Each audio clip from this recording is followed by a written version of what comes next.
Busy teams are not the same as productive teams, and Chris Majer has helped organizations generate over $4 billion in measurable value by solving the hidden problem behind missed deadlines, bloated budgets, and stalled projects, which is poor coordination. And we're here to discuss it on the Marketer of the Day podcast. And we're here just to talk about what Chris Majer has learned about leadership, accountability, getting problems prevented instead of punished, and just dealing with all the increasing chaos and making sense of it and getting some important things done. So, Mr. Chris Majer, how are you today? Hey, I'm good. How about you? I'm fabulous. I'm excited to jump into this interesting conversation about how you transform these teams and solve some problems. So, what are you up to? If we haven't heard of Chris Majer, what should we know? Oh boy. Well, what we should know is we've got a very unique approach to this whole phenomenon. Unlike lots of people who are either academics or from the HR department, we started off in the world of performance. My original company set out to just work exclusively with athletes and isolate and reproduce the elements that led to consistent winning performance. So that's where our roots are, is in that world of performance. That work morphed into stuff with the military, which was never part of our plan. And from there, we went into the corporate world. So it's been quite an interesting journey.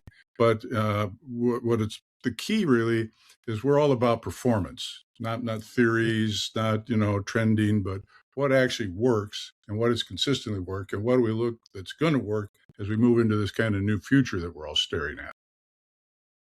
Very nice. And that seems to be something that we want to tap into, because you think about athletes or the military, there's a lot of urgency, a lot of focus, a lot of milestones, and pushing ourselves to do better and not just tread water and not just have motion. We want action, right? We want Mhm. results. And so how do you fit into this equation? If some company comes to you and says, hey, we're stuck, we need help, where are they stuck and what do you do? Well, they typically have any number of their own interpretations about why they're stuck. But for us, it usually comes down to one fundamental thing. They've got some bad architecture for coordinating work. And the background there is simple. If what we consider to be modern management practices were largely invented by people who were born in the 1800s. They were designed to be effective for Henry Ford and his peers as they ushered in industrial mass production. And the problem they were trying to solve then was simple. How do we take unskilled, uneducated, unsophisticated farm workers and day laborers and turn them into productive factory workers? The solution they came up with was elegant in the moment. Well, simple. We de-skill the work.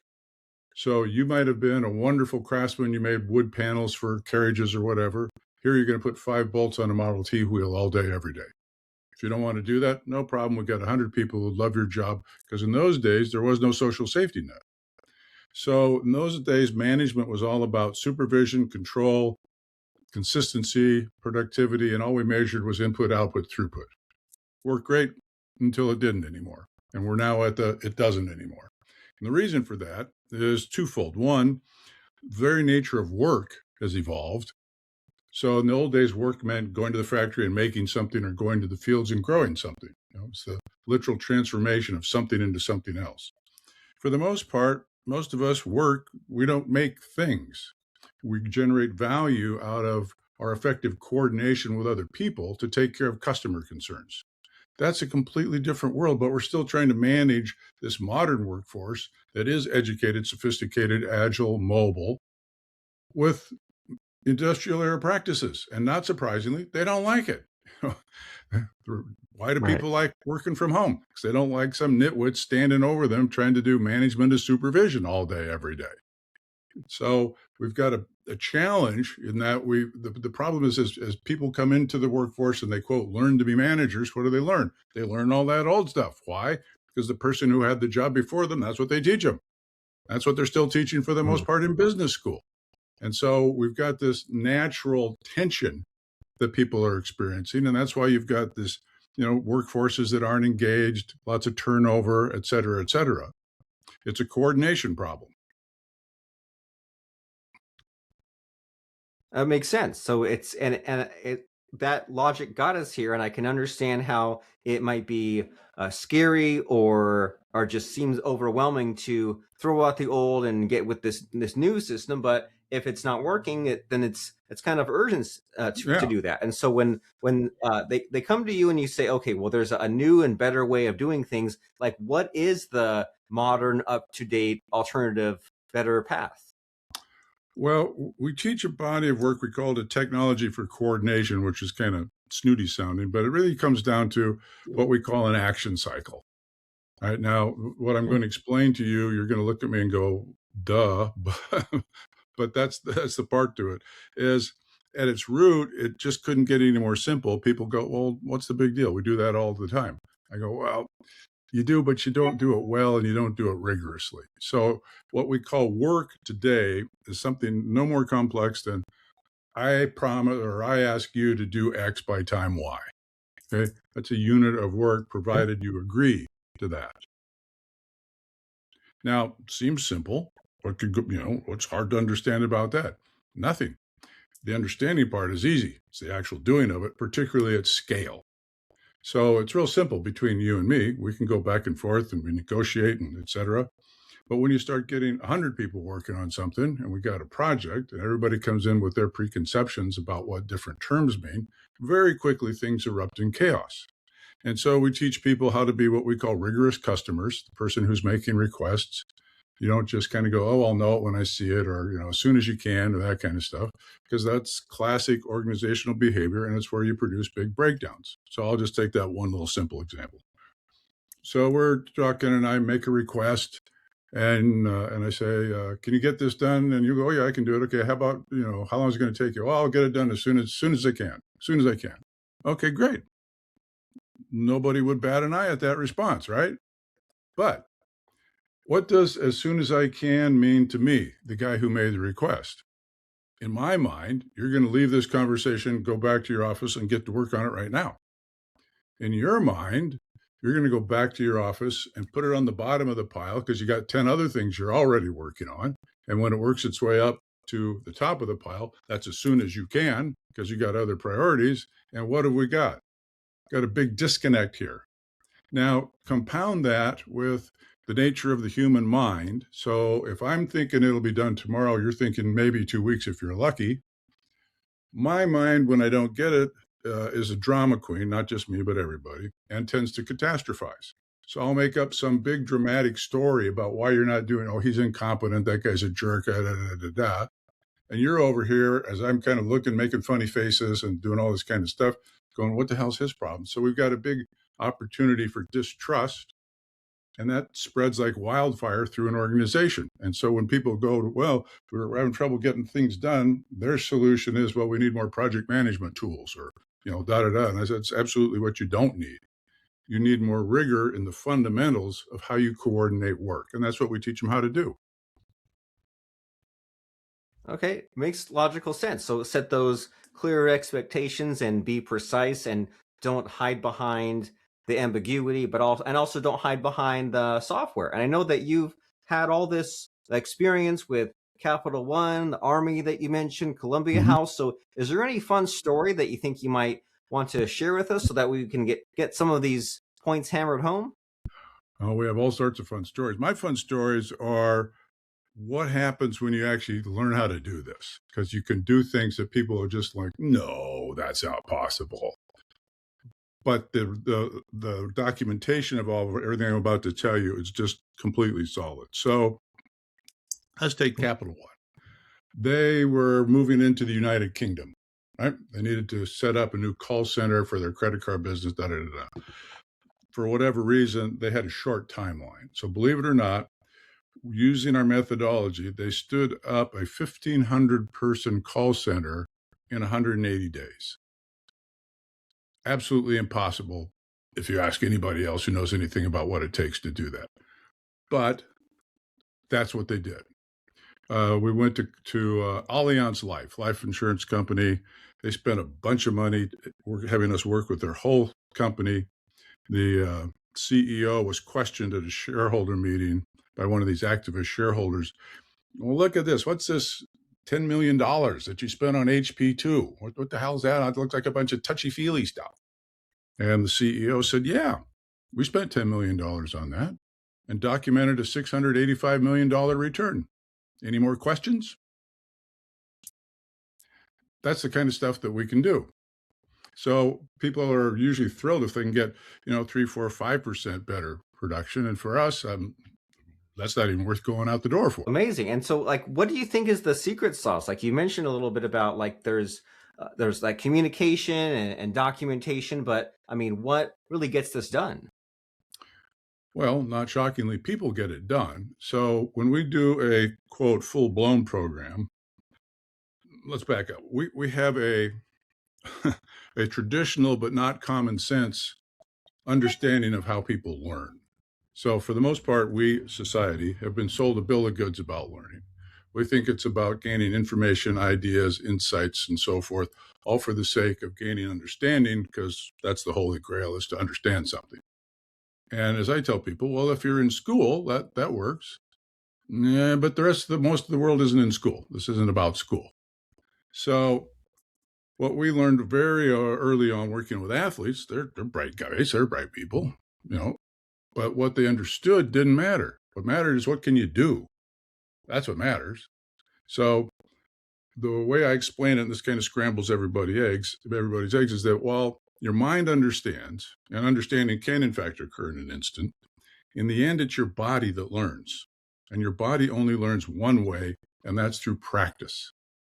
No amount of understanding ever produced competence, period. Only practice does. And here's the part that nobody likes, and practice takes time. So when we do a program with a company, it's not a 1 day, 2 day thing. We're there for months because it takes that long to not only teach the practices, but put in place the system that maintains them. It doesn't do any good to teach people new stuff if you don't also change their rewards, the recognition, the project management system and stuff so that they use and get reinforced for using the practices. You've got to shift the culture in an organization. And, much as I'd love to have a magic wand, I don't. So we unfold this stuff over time in digestible bits and a support structure. That's what enables us to produce those kind of results.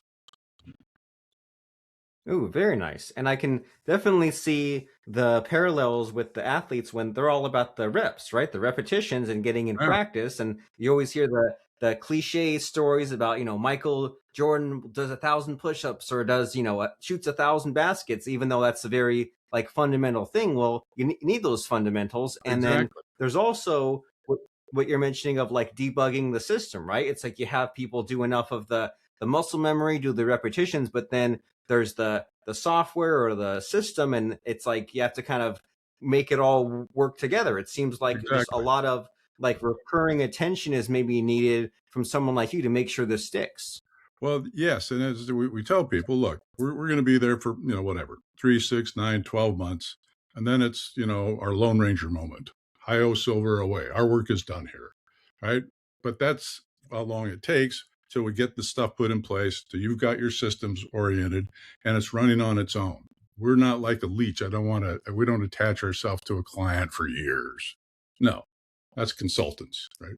We do something different. And, to be blunt about it, we kind of get bored after, 12 months working with the same people. So we love getting that kind of, churn and rollover and working with new organizations and watching it's exciting to watch them discover what's really possible for themselves when they get out of their own way. Yeah.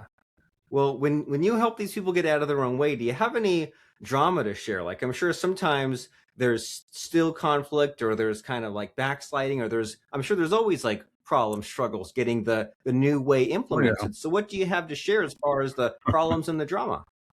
Well, as I tell clients when we're working with big groups of people, like more than a few hundred, if you got 1,000 or 1,200 or 3,000 employees that we're going to work with, that all isn't going to happen in a moment. But I'll tell the clients, I say, look, if we do our job really well, 2 to 3% of your people are going to quit, and we don't charge you any extra for that. Right? We're culling the herd for you because we lay down a different set of what we call performance principles for people. choice, accountability, commitment, authenticity, integrity, trust. And when people have a common language about all that stuff, it makes the coordination so much easier. But there's a whole cadre of people out there who want nothing to do with accountability and want to hide from making and fulfilling commitments and so forth. And so there's always some level of pushback, as we move into these things. And as I tell the CEO, and CEOs are always our clients. That's the only person that will let be our client in these cases. Your fundamental job is to stand there in the face of what's predictable pushback. And as I explained to people, the most difficult part of our projects is the moment in time between when you, the CEO, announce that it's going to happen and the work actually begins, because it's usually 1, 2, 3 months lag time. Everybody with any kind of excuse, concern, I got a hangnail, is going to come to you and say, this isn't the right time. We can't afford it right now. Let's wait until a better time. And I say, there is no better time. What makes it the right time is you, the CEO, declare, this is it. We're doing it. Everybody sit down, be quiet, get on board. Some CEOs have the wherewithal to do that. Not all of them do. Painful pivots. And that is a life lesson that I'm still sometimes trying to understand, right? Like you always hear about this, like with a company as it grows or it goes somewhere, there's this person that kind of was along for the ride and then they're kind of done. There's no longer a fit. And then even in our own lives, right? You're still not hanging out with the same friends you had in grammar school. Like you sometimes move on, go different ways. And that's just kind of it's a little bit painful, isn't it? That some people just will, no matter what, they're not on for the ride, but that is life. And so you've definitely been through some life and business experiences here. And I want to make sure that in these final few minutes, we focus on what's important to you. So do you think there might be a missing question in our conversation that I should be asking you, I just don't know to ask you? Oh, that's a good one. It's funny. People always ask me, well, we only got a little bit of time left. What's the one tip that you would give to people? And I say, don't listen to tips. It's back to what I said about learning. If you're serious about developing yourself, developing your capabilities, you need to get engaged in an authentic learning process. Tips and techniques, that's just pablum. You want a real meal. And real meal means you need to get somebody who's competent to coach you. You need to listen to what that person says, take them seriously, and be committed to spending some time at it. That's the only way you ever get better at anything, no matter what it is. We tend to think, when I talk about, well, clearly practice matters, and everybody goes, well, yeah, I can see that in sports, duh. I said, it's no different trying to learn new management practices or new leadership practices. Sitting in a seminar all weekend isn't going to make you any better. It'll open your eyes to something you may want to develop, but that's not the same thing as developing it. Those are two different processes. So aha moments are great. I love them. But in and of themselves, you've done this. You go to some seminar. Oh, that was wonderful. Great. Oh, I'm really going to, change my ways of being. And then 2 weeks later, you're like, now what the heck was that we were going to do? It fades absent that kind of structure. That's a good theme that you have here, is that you want the whole meal, right? And anything that you're serious about that you want to accomplish, you need to have the long-term obsession. Don't just go for the tips or the seminar or learning the parts that you want to do, or only when it's easy. Like, treat it like an athlete. Put in the long-term effort, put in the reps. And that's a very helpful lesson that you even bring about when you help these organizations change, don't you? You don't say, hey, here's the facts. You also say, hey, here's the exercises, and we'll do this long term, and we'll test and we'll track, and we'll make sure that we actually have this lasting change. And so if someone says, a lot of what Mr. Chris Majer here makes sense, I want to find out more about him, we have humanpotentialproject.com. We have your excellent book, The Power to Transform. But what kind of people and companies should be seeking your help? And if they're in this situation, where should they go to get your help? Good question. Well, nowadays, pretty much everybody could use some help, because everybody's bumping up against the same problems we were talking about. This prevalence of industrial era thinking and practices is universal. It's not industry specific or anything. And what we've done now is we've just launched, like in the last 2 weeks, 2 new online programs, so that you can get the one on leadership, and one is called Into Action. So we actually talk about and show people how to use that work we were talking about earlier with action cycles. And if you go to our website, you can learn about both of those there. But that's the perfect way to kind of get dipped into what we do. And then if they're really interested, they can follow that up and we can do live stuff. But I would recommend start there. Get on the website, look at the video programs. You'll get a good sense for what's possible. Very good. So humanpotentialproject.com, they help you lead your company to sustainable growth. And then the other book that we mentioned there is called The Power to Transform, which distills complex philosophical and linguistic concepts into easy to use practices that produce transformational change rapidly and effectively. And so as you've been saying, Mr. Chris, there's this very outdated system that was fine in the Industrial Revolution, Henry Ford era, but if it's not working, then a new approach is needed, which you and your company at humanpotentialproject.com can help. And this book, The Power to Transform. And you can also find Mr. Chris Majer on LinkedIn. That's linkedin.com/in/Chris Majer. But before I let you go, it's time for the scary part of the podcast where I try to stump you. I try to put you on the spot by asking about a fun or interesting quote or lesson that has served you. So what comes to mind as far as a fun or interesting quote or lesson? Well, good one. There's a little quote that I put at the bottom of some of the papers I write or things that we do that, it sounds simple, but it really boils down to take it easy, but take it. Can you unpack that a little bit? Yeah, well, everybody's like, well, I want to, take it easy, but we spend too much time thinking about it, right? And not acting. So the quote is take it easy, but take it.